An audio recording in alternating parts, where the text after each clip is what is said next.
എമ്പുരാൻ എല്ലാ അതിർത്തികളും കടന്ന് വലിയ രാഷ്ട്രീയ വിവാദമായി മാറിയിരിക്കുകയാണ്. ഇന്ന് രാജ്യസഭയിൽ എമ്പുരാനെ കുറിച്ചുള്ള തർക്കം ജോൺ ബ്രിട്ടാസും ജോർജ് കുര്യനും തമ്മിലുള്ള യുദ്ധമായി മാറിയത് നമ്മൾ കണ്ടതാണ്.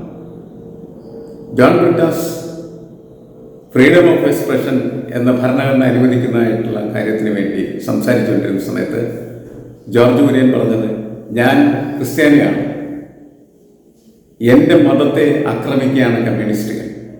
എൻ്റെ മതത്തെ മാത്രമല്ല, എല്ലാ മതങ്ങളെയും കമ്മ്യൂണിസ്റ്റുകൾ ആക്രമിക്കുകയാണ് എന്നായിരുന്നു അദ്ദേഹം നിലവിളിച്ചത് എന്നാണ് എനിക്ക് തോന്നിയത്.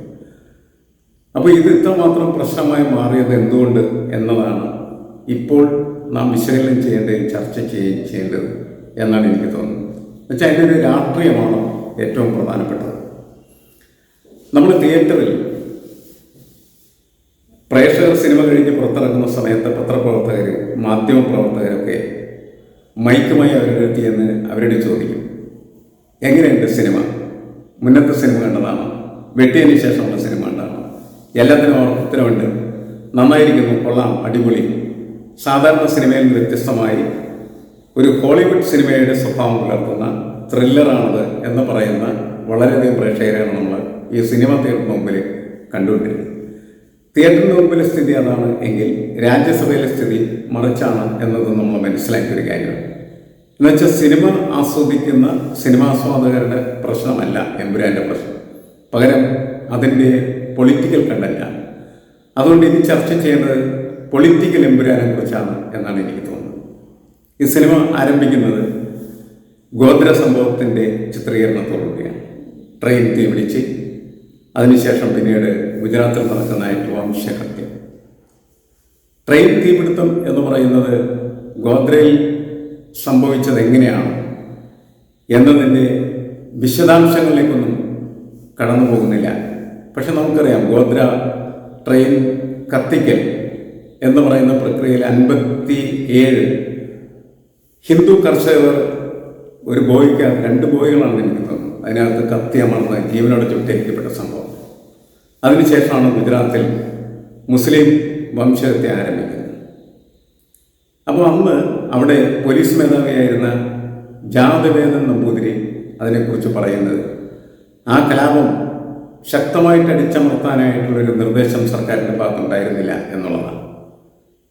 ഗോദ്ര സംഭവത്തിന് ശേഷം അന്നത്തെ ഗുജറാത്ത് മുഖ്യമന്ത്രിയായിരുന്ന നരേന്ദ്രമോദി വിളിച്ച പോലീസുകാരുടെ മീറ്റിങ്ങിൽ അദ്ദേഹം പറഞ്ഞതാണ്, ഗോദ്രയിൽ കാര്യങ്ങളൊക്കെ ഇങ്ങനെ സംഭവിച്ചു കഴിഞ്ഞു.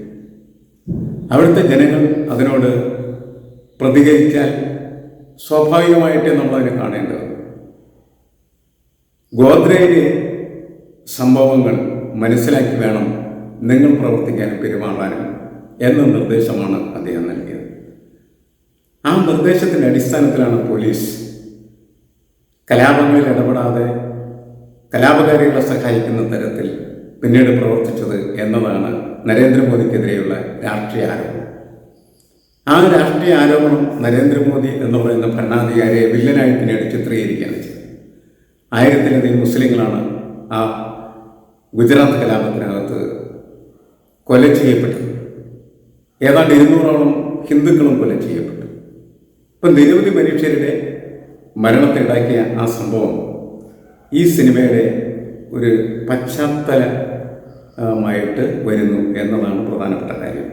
അത് പറഞ്ഞു പോവുകയും ഗുജറാത്ത് കലാപത്തിൽ ചരിത്രമായി മാറിയ ബിൽക്കിസ് ബാനുവിൻ്റെ കഥ അവരുടെ പേരെടുത്ത് പറയാതെ ഇതിനകത്ത് അവതരിപ്പിക്കപ്പെടുന്നുണ്ട്. ബിൽക്കിസ് ബാനുവിൻ്റെ കുടുംബത്തിലെ 14 പേരെയാണ് കലാപകാരികൾ കൊന്നൊടുക്കിയത്. ബിൽക്കിസ് ബാനു അന്ന് 5 മാസം ഗർഭിണിയായിട്ടുള്ള സ്ത്രീയാണ്. അവരെ കൂട്ടബലാത്സംഗം ചെയ്യുന്നു. അവരുടെ പൂർണ്ണ ഗർഭിണിയായിട്ടുള്ള സഹോദരിയെ കലാപകാരികൾ വാളെടുത്ത് വെട്ടി കീറി അതിക്രൂരമായി കശാപ്പ് ചെയ്യുന്നു. ബിൽക്കിസ് ബാനുവിൻ്റെ 1.5 വയസ്സായിട്ടുള്ള മകളെ കാലിൽ പിടിച്ച് ഉയർത്തി കല്ലിലടിച്ചു പോയി. ഇതൊക്കെ നടന്ന സംഭവങ്ങളാണ്. ആ സംഭവങ്ങളുടെ ഒരു പശ്ചാത്തലത്തിൽ ഉയർന്നു വന്നൊരു ഇമാജിനേഷൻ ഈ സിനിമയുടെ ഒരു തീമായിട്ട് ഡെവലപ്പ് ചെയ്യുന്നത്. തൻ്റെ ഗർഭിണിയായിട്ടുള്ള സഹോദരിയെ കൊന്നൊടുക്കിയ ശത്രുവിനെ അന്വേഷിച്ച് നടക്കുന്ന ഒരു യുവാവ്. അയാൾ അതിനെ പകരം വീട്ടുന്നതാണ് യഥാർത്ഥത്തിൽ ഈ സിനിമയുടെ ഒരു ത്രെഡ് എന്ന് വേണമെങ്കിൽ നമുക്ക് പറയാവുന്നത്. അത് സ്വാഭാവികമായിട്ടും സാധാരണ രീതിയിൽ ഏതൊരു സിനിമാ പ്രവർത്തകനും സിനിമാ സംവിധായകനും കണ്ടെത്തുന്ന ത്രെഡ് തന്നെയായിട്ട് നമുക്ക് കണക്കാക്കേണ്ട ആവശ്യം. സഹോദരിയെ കൊല്ലുന്ന അല്ലെങ്കിൽ ഗർഭിണിയായിട്ടുള്ള സഹോദരിയെ കൊല്ലുന്നതായിട്ടുള്ള ശത്രുവിനെ അന്വേഷിച്ച് നമുക്ക് കൊലപ്പെടുത്തുക എന്ന് പറയുന്നത് സാധാരണ ഉള്ള ഒരു പകവീട്ടൽ മാത്രമാണ്. പക്ഷേ അതിൻ്റെ ഒരു വിശാലമായിട്ടുള്ള ഭൂമിക എന്ന് പറയുന്നത് ഒരു രാഷ്ട്രീയ ഭൂമികയാണ് എന്നതാണ് പ്രധാനപ്പെട്ട കാര്യം. അതങ്ങനെ വരുന്നതിൻ്റെ പ്രധാനപ്പെട്ട കാരണം എന്ന് പറയുന്നത് ഈ സിനിമയുടെ തിരക്കഥ എഴുതിയത് മുരളി ഗോപി എന്ന് പറയുന്ന സ്ക്രിപ്റ്റ് റൈറ്ററാണ്. എഴുത്തുകാരൻ എന്ന നിലക്കും അതേപോലെ തന്നെ തിരക്കഥാകൃത്ത് എന്ന നിലക്കും നടൻ എന്ന നിലക്കും ഒക്കെ പ്രശസ്തനായിട്ടുള്ള വ്യക്തിയാണ്. ഭരത് ഗോപിയുടെ മകനാണ് അദ്ദേഹം. കേരളത്തിൽ ഇതിനു മുമ്പ് സൃഷ്ടിച്ച വളരെ തീവ്രമായ രാഷ്ട്രീയം കൈകാര്യം ചെയ്യുന്ന 2 സിനിമകളുണ്ടായിരുന്നു. അതിലൊന്ന് ലെഫ്റ്റ് റൈറ്റ് ലെഫ്റ്റ് എന്ന് പറയുന്ന സിനിമയാണ്. ഇടതുപക്ഷത്തെ നിശ്ചിതമായി വിമർശിക്കുന്നതായിട്ടുള്ള സിനിമ. പരോക്ഷമായിട്ട് ഭരണാധികാരിയായിട്ടുള്ള പിണറായി വിജയനെ വിമർശിക്കുന്ന ഒരു പൊളിറ്റിക്കൽ സറ്റയർ. അത് കഴിഞ്ഞതിന് ശേഷം ലൂസിഫർ, അതും ഇതേപോലെ തന്നെ രാഷ്ട്രീയ പശ്ചാത്തലമുള്ള സിനിമയാണ്, രാഷ്ട്രീയ സിനിമയാണ്. അതിൻ്റെ പിന്തുടർച്ചയാണ് ഇപ്പോൾ വന്ന, അതായത് ലൂസിഫർ 2 എന്ന പേരിലാണ് എമ്പുരാൻ അറിയപ്പെടുന്നത്.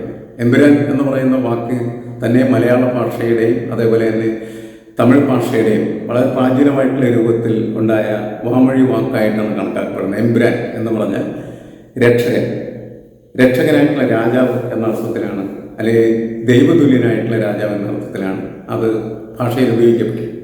ഇവിടെ അത്തരത്തിൽ ഒരു അവതാരമായിട്ടാണ് ഇതിലെ നായകനെ അവതരിപ്പിച്ചിരിക്കുന്നത് എന്നതാണ്. പക്ഷേ എന്തുകൊണ്ട് RSS അതിശക്തമായിട്ട് ദി ഓർഗനൈസർ എന്ന് പറയുന്ന അവരുടെ മുഖപത്രത്തിൽ ഇതിനെതിരെ എഴുതി എന്ന് ചോദിച്ചാൽ അതിൻ്റെ കാരണം ഈ ഗുജറാത്ത് കലാപം വീണ്ടും ചർച്ച ചെയ്യപ്പെടുന്നു എന്നുള്ളതാണ്. ഗുജറാത്ത് കലാപം ചർച്ച ചെയ്യപ്പെടുന്ന സമയത്ത് സ്വാഭാവികമായിട്ടും അതിൽ പ്രതിയാക്കപ്പെട്ട RSSഉം അതേപോലെ തന്നെ ഹിന്ദു പരിവാർ സംഘങ്ങളും ഇതിനെതിരെ സംസാരിക്കും. അതൊക്കെ സ്വാഭാവികമായിട്ടുള്ള പ്രതികരണങ്ങളായിട്ട് നമ്മൾ കണക്കാക്കേണ്ട ആവശ്യം. പക്ഷേ ഇവിടുത്തെ ഒരു വിഷയം എന്താണെന്ന് വെച്ചാൽ ഈ സിനിമയിൽ അവരിടപെടുമ്പോൾ ഇന്ത്യൻ സെൻസർ ബോർഡ് സർട്ടിഫൈ ചെയ്തതിന് ശേഷം സിനിമാശാലകളിൽ പ്രദർശനം നടത്തിക്കൊണ്ടിരിക്കുന്ന ഒരു സിനിമയാണെന്ന് മനസ്സിലാക്കി. ആ സിനിമ പ്രദർശിപ്പിക്കാനായിട്ട് അനുവാദം കൊടുത്തതിൽ സംഘപരിവാർ സംഘങ്ങൾ വളരെയധികം ഉണ്ടായിരുന്ന ഒന്നുകൂടിയാണ്. പക്ഷെ അവർക്ക് അത്ര ഫീൽ ചെയ്തിരുന്നില്ല. കാരണം ഇത് ഈ രംഗങ്ങളൊക്കെ അവതരിപ്പിക്കുമ്പോൾ അതിനെ വളരെ ഇമാജിനേറ്റീവ് ആയിട്ടുള്ളൊരു പശ്ചാത്തലം തന്നെ കൊടുത്തിട്ടാണ് മുന്നോട്ട് പോകുന്നത്. പക്ഷേ ഇത് ഇന്നതാണ് എന്ന് പറയുമ്പോഴാണ് പിന്നീട് ആളുകൾ അതിനകത്ത് പിൻ ചെയ്ത് അതങ്ങനെയാണല്ലോ എന്ന് കണക്കാക്കപ്പെടുന്നത്. RSS അതങ്ങനെ എഴുതുമ്പോൾ അവരുടെ ഉദ്ദേശം 2 കാര്യങ്ങളാണ്. ഒന്ന്, എങ്ങനെയാണ് ഈ ഒരു വിഷയത്തെ ഉയർത്തിക്കൊണ്ടുവന്ന് കേരളീയ സമൂഹത്തിൽ കുറച്ചും കൂടി RSSനും സംഘപരിവാറിനും രാഷ്ട്രീയമായിട്ട് മുൻതൂക്കം ഉണ്ടാക്കാനായിട്ട് കഴിയുക എന്ന പരിശോധന. 2, തങ്ങൾക്കെതിരെ സ്വേച്ഛാധിപത്യ ഭരണകൂടങ്ങൾക്കെതിരെ, ഏകാധിപത്യ ഭരണകൂടങ്ങൾക്കെതിരെ, അത് കമ്മ്യൂണിസ്റ്റ് ആയാലും കോൺഗ്രസ് ആയാലും BJP ആയാലും ഒക്കെ അവർ ആഗ്രഹിക്കുന്ന കാര്യം തങ്ങൾക്കെതിരെ സംസാരിക്കാൻ പാടില്ല എന്നുള്ളതാണ്. അങ്ങനെ സംസാരിക്കുന്നവരെ നിശബ്ദരാക്കാനായിട്ടാണ് അവരിപ്പോൾ ശ്രമിക്കുന്നത്.